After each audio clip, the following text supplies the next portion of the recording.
Hello hi, welcome to the Telugu PSC YouTube channel. మనము తెలుగు అకాడమీకి సంబంధించినటువంటి ఆంధ్రప్రదేశ్ ఎకానమీ పుస్తకంలోని సెకండ్ చాప్టర్లో ఉన్నటువంటి థర్డ్ పార్ట్ని మనం ఇప్పుడు డిస్కస్ చేస్తూ ఉన్నాము.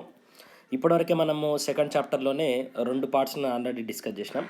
ఈ థర్డ్ పార్ట్లో ఆంధ్రప్రదేశ్ యొక్క ఖనిజ వనరులు, వాటి యొక్క ప్రాధాన్యత గురించి చర్చిద్దాం. అండ్ దీనికి సంబంధించి ఏదైనా అప్డేట్ ఉంటే విజువల్గా కానీ తర్వాత టెక్స్ట్ రూపంలో కానీ ఏదైనా అప్డేట్ ఉంటే ఆ అప్డేట్కి సంబంధించినటువంటి అంశాలను కూడా ఈ పర్టికులర్ లెక్చర్లో మనం చేర్చి తద్వారా ఈ పర్టికులర్ లెక్చర్ మీద, ఈ పర్టికులర్ టాపిక్ మీద పూర్తి స్థాయి అవగాహన తెచ్చుకోవడానికి ప్రయత్నం చేద్దాం. సో చూడండి, ఖనిజ సంపద నిల్వలకు భారతదేశం మొత్తం మీద ఆంధ్రప్రదేశ్కి ఒక విశిష్ట స్థానం ఉంది. ఆంధ్రప్రదేశ్ని అందుకే రత్నగర్భ అని చెప్పేసి అంటారు. సో మోస్ట్ ఇంపార్టెంట్, ఆంధ్రప్రదేశ్ని ఎందుకు రత్నగర్భ అంటారు అని అంటే ఖనిజ సంపదకు నిలయం కాబట్టి దీన్ని రత్నగర్భ అని చెప్పేసి అంటారు. ఈ రాష్ట్రంలో క్రిస్టలైట్, మైకా, అస్బెస్టాస్, బైరట్, సున్నప్రాయ్ మొదలైన ఖనిజాలు ఎక్కువగా లభ్యమవుతాయి. భారతదేశం మొత్తం మీద లభించేటటువంటి బైరట్స్లో 93% ఆంధ్రప్రదేశ్ నుండి ఉత్పత్తి అవుతాయి. Most important. సో భారతదేశంలో లభించేటటువంటి మొత్తం బైరట్స్లో 93% ఆంధ్రప్రదేశ్ నుండి లభిస్తుంది అనేటటువంటి విషయాన్ని మనం గమనించాలి. దాని తర్వాత ఆంధ్రప్రదేశ్లోని భౌగోళిక పరిస్థితులలో ఉన్న వైవిధ్యం వల్ల ఇక్కడ పరిశ్రమలకు కావలసినటువంటి లోహ, అలోహ, ఇంధన ఖనిజాలు విస్తృతంగా దొరుకుతాయి. వాటిలో ముఖ్యమైనవి బొగ్గు, చెమురు, సహజ వాయువు, బైరైట్సు, సున్నప్రాయి, వజ్రాలు, ఇసుక, బాక్సైటు, బంగారం, అబ్రకం, డోలమైట్ మొదలగు ఖనిజ సంపద. రాష్ట్రంలో విద్యుత్, మెటల్స్, లోహాలు, సిమెంటు, రసాయనాలు, రంగులు, గాజులు, సెరామిక్స్ మొదలైనవి తయారు చేయడానికి కూడా ఈ పర్టికులర్ లోహాలు ఉపయోగపడతాయి. సో దీన్ని మనం ఖచ్చితంగా గుర్తుపెట్టుకోవాలి. అంటే ఆంధ్రప్రదేశ్లో విరివిగా దొరికేటటువంటి వనరులు ఏంటి, ఆంధ్రప్రదేశ్లో దొరికేటటువంటి ఏ వనరులను ఎక్కువగా వాడతారు, ఇట్లాంటి అంశాలన్నిటిని కూడా మనం గుర్తుపెట్టుకోవాలి. దీంట్లో మనం అప్డేట్ చేయాల్సినటువంటి అవసరం కూడా లేదు. సో అంటే ఈ పర్టికులర్ ఖనిజాలు ఎక్కడెక్కడ దొరుకుతాయి, ఏ జియోగ్రఫికల్ ఏరియాలో దొరుకుతాయి, ఆ జియోగ్రఫికల్ ఏరియాలో ఉండేటటువంటి కంపెనీలు ఏంటి అనేటటువంటి అంశాలను తెలుసుకోవడానికంటే ముందు మనకు ఆంధ్రప్రదేశ్ ఎకానమీలో భాగంగా మనం డిసినటువంటి ఈ తెలుగు అకాడమీ పుస్తకానికి సంబంధించినటువంటి ఆంధ్రప్రదేశ్ ఆర్థిక వ్యవస్థ అభివృద్ధిలో మనము ఫస్ట్ చాప్టర్ డిస్కస్ చేశాము. ఫస్ట్ చాప్టర్ అంటే ఆంధ్రప్రదేశ్ ఆర్థిక స్వరూపాన్ని మనము డిస్కస్ చేశాము. తర్వాత రెండో చాప్టర్ మొదలుపెట్టినాం, రాష్ట్రంలో సహజ వనరులు, లభ్యత, వినియోగం. ఈ రెండో చాప్టర్లోనే దాదాపుగా 2 పార్ట్స్ ఆల్రెడీ చేసేసాము. ఇది థర్డ్ పార్ట్. మనం ఏదైతే ఇప్పుడు చదువుకుంటున్నామో అది థర్డ్ పార్ట్. నెక్స్ట్ లెసన్స్లో మనం రాష్ట్ర జనాభా సంయోజనం, వృత్తివారి వ్యవస్థ, ఎక్కువ ప్రశ్నలు ఏపీపీఎస్సీ నుండి వచ్చేటటువంటి దాంట్లలో రాష్ట్ర జనాభా సంయోజనం, వృత్తివారి వ్యవస్థ నుండి ఎక్కువ ప్రశ్నలు వచ్చేటటువంటి ఆస్కారం ఉంది కాబట్టి దాన్ని కూడా ఇన్ డీటెయిల్ చేయడానికి మనం నెక్స్ట్ లెసన్ వాడదాం. ఇప్పటివరకు మనం 5 లెసన్స్ చేసినాం. లెక్చర్ 2, లెక్చర్ 3, ఓకే, లెక్చర్ 4, 5 కూడా చేశాము, ఇక్కడ చూపెట్టలేదు. అండ్ మీరు నన్ను అకాడమీలో ప్రభాకర్ చౌటి అనేటటువంటి పేరుతోటి కనుక మీరు టైప్ చేసినట్టయితే మీకు అక్కడ ఫాలో అనేటటువంటి బటన్ వస్తుంది. దాన్ని కనుక నొక్కినట్టయితే మీకు నేను చేసేటటువంటి ప్రతి వీడియో కూడా అప్డేట్ రూపంలో అందుతుంది.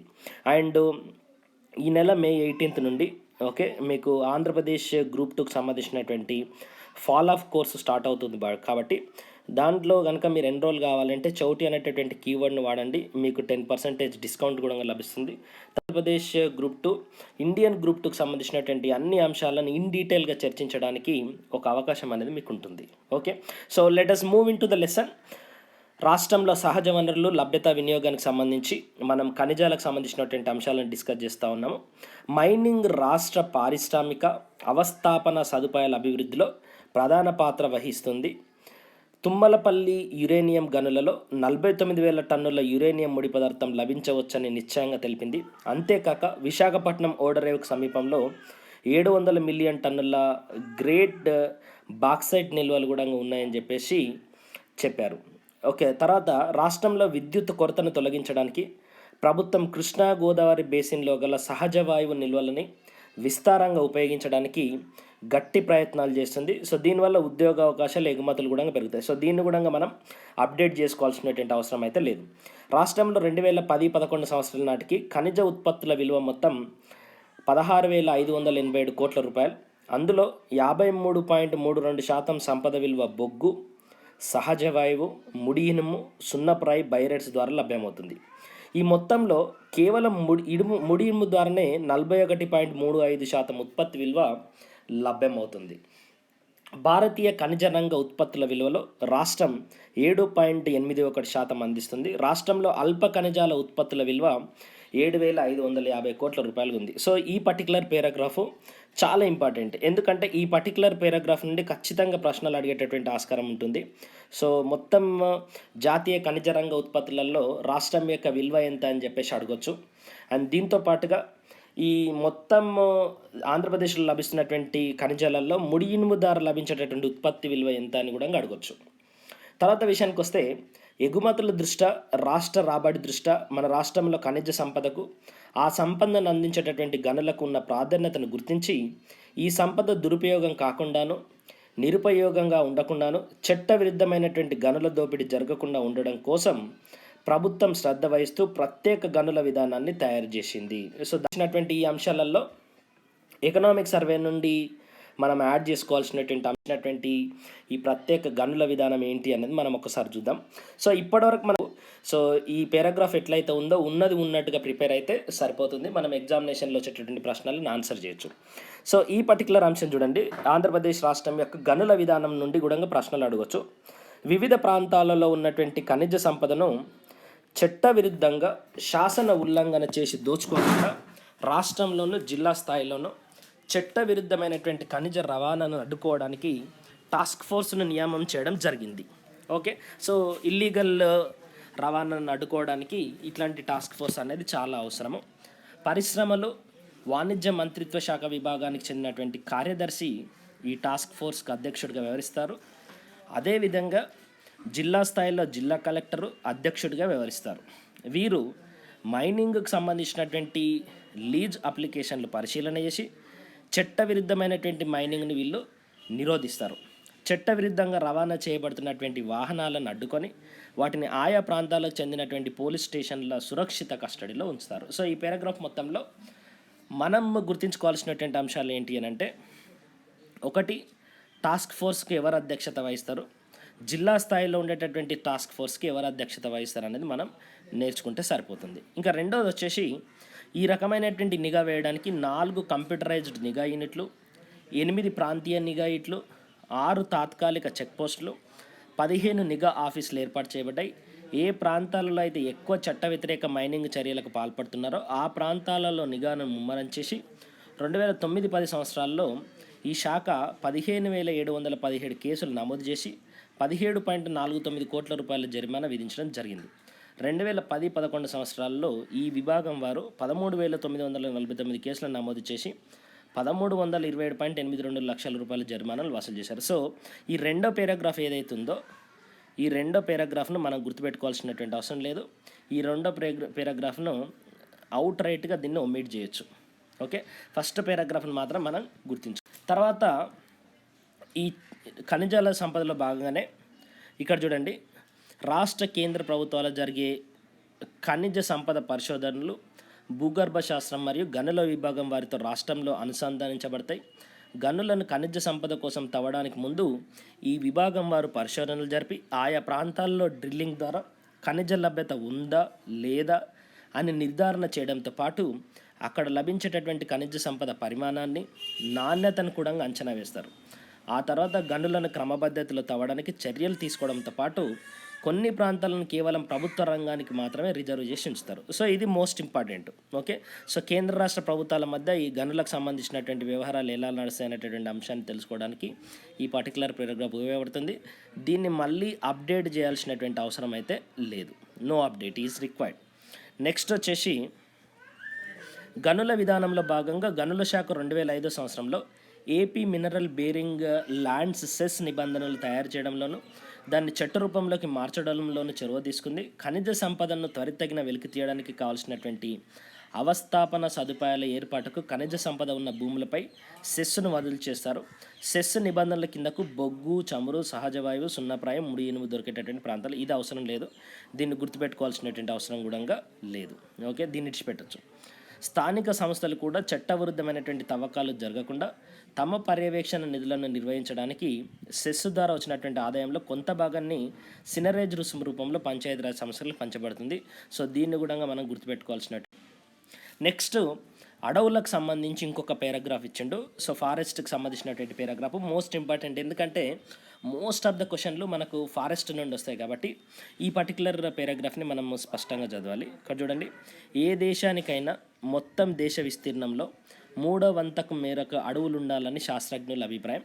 ముఖ్యంగా వ్యవసాయదార దేశాలలో అడవులు అటవీ సంపద ప్రాధాన్యత వహిస్తాయి.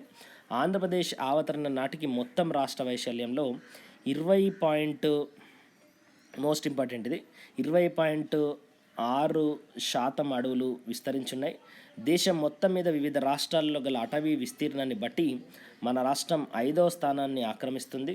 రాష్ట్రం మొత్తం మీద 6,19,992 చదరపు కిలోమీటర్ల అటవీ ప్రాంతం ఉంది. సో మనం గుర్తుపెట్టుకోవాల్సినవి 3. 1, రాష్ట్ర వైశాల్యంలో అడవుల శాతం ఎంత, ఎన్నో స్థానాన్ని ఆక్రమిస్తుంది, మొత్తం వైశాల్యం ఎంత అనేది ఈ 3 గుర్తుపెట్టుకోవాలి. ఇది లేటెస్ట్ ఫారెస్ట్ సర్వేస్ తోటి ఖచ్చితంగా అప్డేట్ చేయబడాలి. తర్వాత అటవీ సంపదకు సంబంధించి మనం కనుక చూసినట్టయితే స్థానిక అవసరాలకు ఉపయోగపడేటటువంటి అనేక రకాల కలప అటవీ ఉత్పత్తులు ఆంధ్రప్రదేశ్ అడవుల్లో దొరుకుతున్నాయి. టేకు, మద్ది, చిరుమామ, చండ్ర మొదలైన జాతికర్ర తెలంగాణ ప్రాంతంలోని ఆదిలాబాదు, వరంగల్, ఖమ్మము, నిజామాబాద్, మెదక్ జిల్లాలో ఎక్కువ దొరుకుతుంది. మామిడి, జామ, మడం తేడు, ఎర్రకట్ట వంటి చెట్లు తూర్పు కనుమల పొడవున విస్తరించి ఉన్న అడవుల్లో లభ్యమవుతున్నాయి. పశువుల మేతకు ఉపకరించేటటువంటి గడ్డి కొండలను దిగువ భాగాన గల అడవుల్లో లభిస్తాయి. సో ఈ పర్టికులర్ పేరాగ్రాఫ్ని మనం గుర్తుపెట్టుకోవాల్సినటువంటి అవసరం లేదు. తర్వాత రాష్ట్రంలోని అన్ని ప్రాంతాల్లో గల అడవుల్లో కట్టె, బొగ్గు, వెదురు, వంట చెరుకు లభ్యమవుతున్నాయి. బీడి ఆకులు, అడ్డాకులు, బంకెతెగ, చింతపండు, ఉసిరికాయలు, కుంకుడుకాయలు ప్రధానంగా తెలంగాణ ప్రాంత అడవులలోనూ ఏజెన్సీ ప్రాంతాల్లోనూ విరివిగా సేకరించబడతాయి. ఇక్కడ చూడండి, చిత్తూరు జిల్లాలోని చిత్తూరు జిల్లాలోని శేషాచలం అడవుల్లో రక్త చందనం చెట్లు వ్యాపించి ఉన్నాయి. సంగీత వాయిద్యాల తయారీకి ఇది అత్యంత శ్రేష్టమైనది. మోస్ట్ ఇంపార్టెంట్ ఈ పర్టికులర్ లైను మనకి ఎగ్జామినేషన్లో అడిగేటటువంటి ఆస్కారం ఉంది.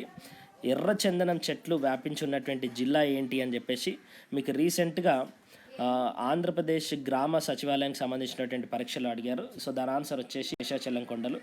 దాంతోపాటుగా ఈ ఎర్రచందనం చెట్లు దేనికోసం ఉపయోగిస్తారని కూడా మిమ్మల్ని ఒక ప్రశ్న అడగచ్చు. సంగీత వాయిద్యాలు తయారు చేయడానికి ఈ ఎర్రచందనం చెట్లను ఉపయోగించడం అనేది జరుగుతుంది.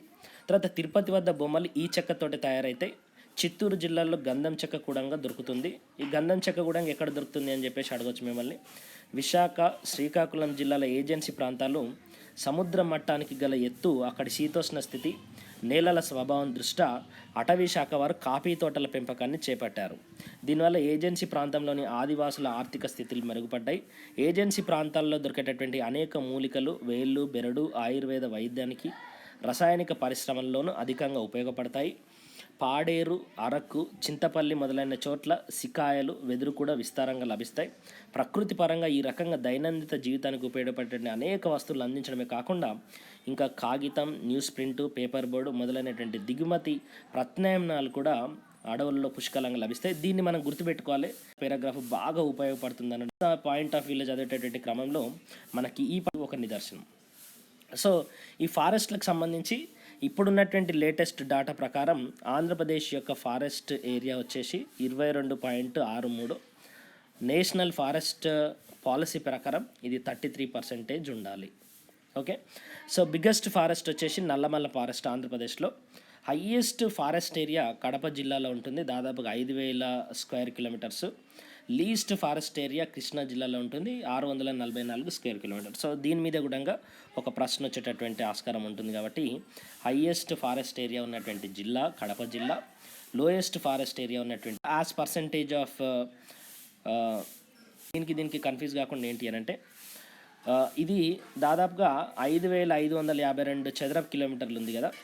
బట్ మొత్తం కడప జిల్లా మొత్తంలో కనుక చూసుకుంటే ఈ పర్టికులర్ 5,552 స్క్వేర్ మీటర్లు ఎంత పర్సెంటేజ్ అనేది కృష్ణా జిల్లా అని చెప్పేసి గుర్తుపెట్టుకోండి. ఓకే, సో తర్వాత highest and lowest in terms of the percentage in forest area అంటే మొత్తం ఫారెస్ట్ ఏరియాలలో హైయెస్ట్ పర్సంటేజ్ ఉన్నదేంటి, లోయెస్ట్ పర్సంటేజ్ ఉన్నది అని చూస్తే హైయెస్ట్ వచ్చేసి విశాఖపట్నం జిల్లాలో, లోయెస్ట్ వచ్చేసి మనకు కృష్ణా జిల్లాలో ఉంటాయి. సో ఇదేమో ఫారెస్ట్ ఏరియాలో ఉన్నటువంటి పర్సంటేజ్. ఇప్పుడు సపోజ్ సింపుల్గా సో అట్లా పర్సంటేజ్ వైజ్ చూసుకుంటే మాత్రం విశాఖపట్నం జిల్లాలో ఉంది హైయెస్ట్, లోయెస్ట్ వచ్చేసి కృష్ణా జిల్లాలో ఉంది. సో లోయెస్ట్ పర్సంటేజ్ ఆఫ్ ఫారెస్ట్లు కృష్ణా జిల్లాలో ఉంది, lowest forest area in square kilometres కూడా కృష్ణా జిల్లాలో ఉన్నదని చూసుకోవాలి. ఓకే, తర్వాత జియోగ్రఫికల్ ఎక్స్టెంట్ వచ్చేసి నార్త్లో మనకు సింహాచలం హిల్స్ ఉంటాయి, వెస్ట్లో బాలాఘట్ హిల్స్ ఉంటాయి, సౌత్లో పాలకొండ అండ్ నల్లమల్ల హిల్స్ ఉంటాయి. ఓకే, సో ఈ బట్టి ఏ పర్టికులర్ ఫారెస్ట్లు పెరుగుతుంది అనేటటువంటి అంశాలను కూడా మనం గుర్తుంచుకోవచ్చు. సో మోస్ట్ డెసిడియస్ ఫారెస్ట్ వచ్చేసి రిసీవ్స్ మ్యాక్సిమం రైన్ఫాల్ ఉంటుంది ఇక్కడ, సచ్ యాజ్ 125 సెంటీమీటర్ నుండి మనకు 200 సెంటీమీటర్స్ వరకు రెయిన్ఫాల్ ఉంటుంది. అండ్ ఏపీలో ఫారెస్ట్ ఇన్ ఏపీలో డెసిడియస్ ఫారెస్ట్ ఎక్కువ ఉంటాయి, శ్రీకాకుళంలో ఎక్కువ ఉంటాయి, తర్వాత Visakhapatnam, agency areas of east Godavari డిస్టిక్లో ఉంటాయి. తర్వాత డ్రై డెసిడియస్ ఫారెస్ట్ వచ్చేసి యావరేజ్ రెయిన్ఫాల్ ఉంటుంది 75 సెంటీమీటర్ల నుండి 100 సెంటీమీటర్లు.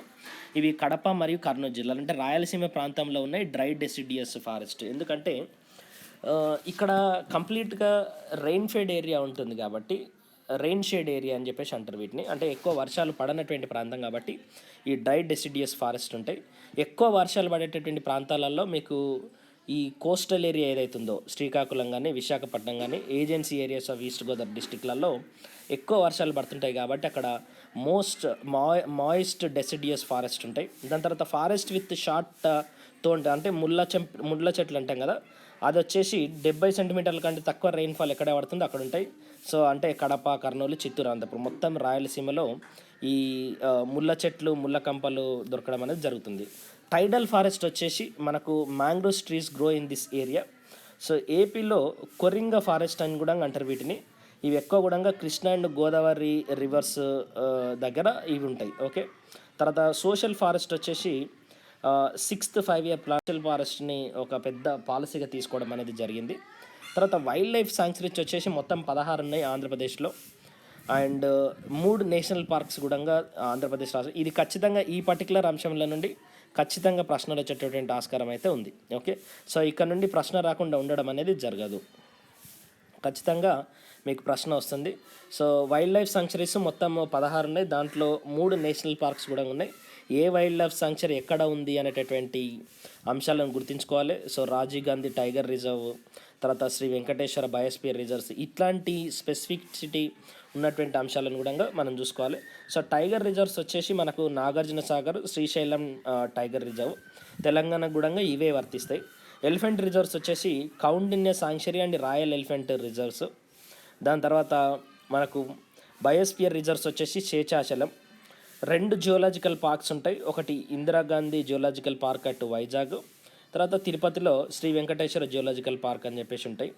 అండ్ ఫస్ట్ ఎక్సిటివ్ biodiversity park of AP dolphin conservation society Visakhapatnam. Okay, in situ ex situ అని చెప్పేసి 2 రకాల బయోడైవర్సిటీ కన్జర్వేషన్స్ ఉంటాయి. ఎక్సిట్యూ అంటే బయట నుండి చేసేటటువంటి కన్జర్వేషన్, ఇన్సిట్యూ అంటే ఒక ఇన్ హౌస్లో చేసేటటువంటి కన్జర్వేషన్ నేను ఇన్సిట్యూ అని చెప్పేసి అంటాము. సో ఎక్సిట్యూ అంటేనేమో మనం దాన్ని కాపాడడానికి, ఇప్పుడు సపోజ్ ఒక మొక్కను కాపాడాలంటే దానికి ఒక కంచె వేసి కాపాడాల్సినటువంటి అవసరం ఉండదు. ఓకే, సో దాన్ని ఒక ఎక్సిట్యూ కన్జర్వేటివ్ ఏరియాగా డిక్లేర్ చేసిన తర్వాత దాని మీద నిఘా ఉంటుంది తప్ప దానికి ఒక కంచె వేయడం అనేది జరగదు. ఓకే, సో ఆంధ్రప్రదేశ్లో డీర్ పార్క్స్ వచ్చేసి కండలేరు డీర్ పార్క్ నెల్లూరు జిల్లాలో ఉంటుంది. తర్వాత చిత్తూరు రిజర్వ్ ఫారెస్ట్ నెల్లూరు జిల్లాలో, చిత్తూరు రిజర్వ్ ఫారెస్ట్ చిత్తూరులో ఉంటుంది. తర్వాత కోటప్పకొండ డీర్ పార్కు గుంటూరులో ఉంటుంది. ఓకే, సో అడవుల యొక్క ప్రాధాన్యత గురించి చెప్తూ, అడవులు అనేక రకాలైనటువంటి వృక్ష సంపదకు, జంతు సంపదకు ఆవాసమై ప్రకృతిలో పర్యావరణ సంతులనాన్ని కాపాడతాయి. సో ఈ అడవుల యొక్క ప్రాధాన్యత గురించి మీరు ఓన్లీ మెయిన్స్ ఎవరైతే ప్రిపేర్ అవుతారో వాళ్ళు ప్రిపేర్ అయితే సరిపోతుంది. ఎందుకంటే దీంట్లో నుండి ఎక్కువగా పెద్ద క్వశ్చన్లు రాకపోవచ్చు, ఒకవేళ వచ్చినా కూడా మీరు కామన్ సెన్స్ ఉపయోగించి నాకు సమాధానం చెప్పడానికి ఆస్కారం అనేది ఉంటుంది. ఓకే, సో రాష్ట్రంలో అటవీ సంపద లభించేటటువంటి ప్రాంతాలు కనుక మనం ఒకసారి చూసినట్టయితే కాఫీ అటవీ సంపద అనేది మనకు ఈ హిల్ ఏరియాస్ ఏవైతే ఉన్నాయో విశాఖపట్నం కానీ, శ్రీకాకుళం ఏజెన్సీ ప్రాంతాలు కానీ, తూర్పుగోదావరి జిల్లాలో మారేడుపల్లి లాంటి ప్రాంతాలలో ఈ కాఫీ తోటలకు సంబంధించినటువంటి అంశాలు మనకు లభిస్తాయి. జీడి మామిడి వచ్చేసి శ్రీకాకుళం జిల్లా పలాస. ఓకే, నిన్న మనకు పలాస సినిమా వచ్చింది కదా, అక్కడ మనకు ఈ జీడి మామిడికి సంబంధించినటువంటి అటవీ సంపద లభిస్తుంది. దేవదారు వృక్షాలు వచ్చేసి అరకు, చింతపల్లి, మారేడుపల్లి. చింత, మామిడి, పనస వచ్చేసి శ్రీకాకుళం, విశాఖపట్నం జిల్లాలో. వెదురు వచ్చేసి తూర్పుగోదావరి జిల్లాలో. పచ్చిక బయళ్ళు వచ్చేసి అనంతపురం, కర్నూలు, చిత్తూరు, ప్రకాశం జిల్లాలు. ఇవన్నీ కూడా వానలు తక్కువగా పడుతున్నటువంటి ప్రాంతాలు. యూకలిప్టస్ వచ్చేసి ఓన్లీ తూర్పుగోదావరి జిల్లాలో ఉంటాయి. బీడి ఆకులు కృష్ణా జిల్లాలోని తిరువూరులో ఉంటాయి. మోస్ట్ ఇంపార్టెంట్ ఇది. చింతపండు, తేనె, ఉసిరికాయలు, కరక్కాయలు ఇవన్నీ కూడా ఏజెన్సీ ప్రాంతాలలో మాత్రమే ఈ కరక్కాయలు లాంటి ప్రాంతాలు దొరుకుతాయి. ఓకే, సో రాష్ట్రంలో అత్యధిక అటవీ భూములు విశాఖపట్నం జిల్లాలో, అత్యల్పంగా కృష్ణా జిల్లాలో ఉన్నాయి. మనం ఒక మ్యాప్ ద్వారా చూసినాం. ఈ వనరులను వాడకంలో కొన్ని జాగ్రత్తలు పాటించాల్సినటువంటి అవసరం ఉంది. ఒకటి, వనరుల వినియోగాన్ని సమర్థవంతంగా, అతి తక్కువ వృధాతోనూ అభిలషణీయంగా ఉండాలి. ఉప పదార్థాల వినియోగానికి తగిన సాంకేతిక విజ్ఞానాన్ని అభివృద్ధి చేసుకోవాలి. పునరుత్పత్తి చేయగలిగినటువంటి వనరులను పరిరక్షణ చేసుకుంటూ పునరుత్పత్తి చేయలేనటువంటి వనరులను పొదుపుగా వాడుకోవాలి. అంతేకాకుండా అలాంటి వనరులకు ప్రత్యామ్నాయ వనరులను ఉపయోగించి పునరుత్పత్తి చేయలేనటువంటి వనరుల అందుబాటును మరికొద్ది కాలం పొడిగించవచ్చు. సో ఈ రకంగా ఇవి మీకు ప్రిలిమ్స్లో ఉపయోగపడదు, కానీ మెయిన్స్లో మీరు అడవుల యొక్క ప్రాధాన్యతను, తర్వాత వనరుల యొక్క సంరక్షణను, తర్వాత రీసోర్స్ మొబిలైజేషన్ గురించి మెయిన్స్ ఆన్సర్ రాసేటప్పుడు ఇట్లాంటి పారాగ్రాఫ్ బాగా పనికొస్తుంది. ఇక్కడ కూడా ఏం అప్డేట్ చేసుకోవాల్సినటువంటి అవసరం లేదు. ఓకే, సో ఇవి కూడా వనరులను సంరక్షించడానికి ఇచ్చినటువంటి కొన్ని పాయింట్స్. మెయిన్ ప్రిపేర్ అవుతారో వాళ్ళు ఈ పర్టికులర్ అంశంలో కనుక చూస్తే సరిపోతుంది. దాని తర్వాత ఇంకొక మోస్ట్ ఇంపార్టెంట్ ఏంటి అని అంటే నిలకడ గల అభివృద్ధి ప్రయోజనాలు అని చెప్పేసి మనకు సస్టైనబుల్ డెవలప్మెంట్ గురించి కొన్ని అంశాలు ఇచ్చిండు. ఈ అంశాలు కూడా సస్టైనబుల్ డెవలప్మెంట్ అనేది కూడా ఒక సపరేట్ చాప్టర్గా మనకుంది కాబట్టి దీన్ని కూడా చదవాల్సినటువంటి అవసరం అనేది ఉంటుంది. సో అడవుల లాంటి సహజ వనరుల వినియోగం వల్ల, అంటే అడవుల నరికివేతను తగ్గించడం వల్ల, అడవులు పెంచడం వల్ల వర్షపాతం, శీతోష్ణ స్థితి సమతుల్యం ఉండడంతో అధిక ఉష్ణోగ్రత, కాలుష్యం వల్ల సంభవిస్తున్నటువంటి ఓజోన్ పొర విచ్ఛిన్నం, భూతాపం లాంటి అంతర్జాతీయ బహిర్గత కష్టాలను నివారించవచ్చు. సో మనము గ్లోబల్ వార్మింగ్ని కానీ, ఓజోన్ డిప్లీషన్ కానీ, గ్లోబల్ ఎన్వైర్మెంటల్ ఎక్స్టర్నాలిటీస్ని కానీ, అఫారెస్టేషన్ కానీ వీటన్నిటిని కూడా అడవులను పెంచే ద్వారా నిరోధించవచ్చు అని చెప్పి చెప్తా ఉన్నాడు. పర్యావరణ సమతుల్యంలో ఉండడం వల్ల వరదలు లాంటి ప్రమాదాలు తగ్గుతాయి. అందువల్ల భూమిపై ఉన్న సారవంతమైనటువంటి మన్ను కొట్టుకోపోకుండా ఉంటుంది కాబట్టి సాయిల్ మాయిచర్ని రిటైన్ చేయడానికి కూడా ఈ అడవులను పెంచడం అనేది పనికొస్తుంది. తర్వాత పరిశ్రమల వ్యర్థ పదార్థాలను పునచక్రీయడం చేయడం ద్వారా నీరు లాంటి కొరత వనరులను శుద్ధి చేసి తిరిగి ఉపయోగించడం ద్వారా కూడా మానవాళికి మంచి జరుగుతుంది. కొరత వనరులు సద్వినియోగం అవుతాయి. వ్యర్థ పదార్థాలను భూమి తనలో ఇమిడ్చుకోగలిగినంత మేరకు విడుదల కావడం వలన పర్యావరణ కాలుష్యాలు తగ్గడం అనేది జరుగుతుంది. దీంతో పాటుగా సహజ వనరుల అభిలషణీయ వినియోగం వల్ల జనాభాలో ఎక్కువ శాతం ప్రజలకు ఉపయోగపడేటువంటి వస్తువు మాత్రమే తయారు చేయబడతాయి.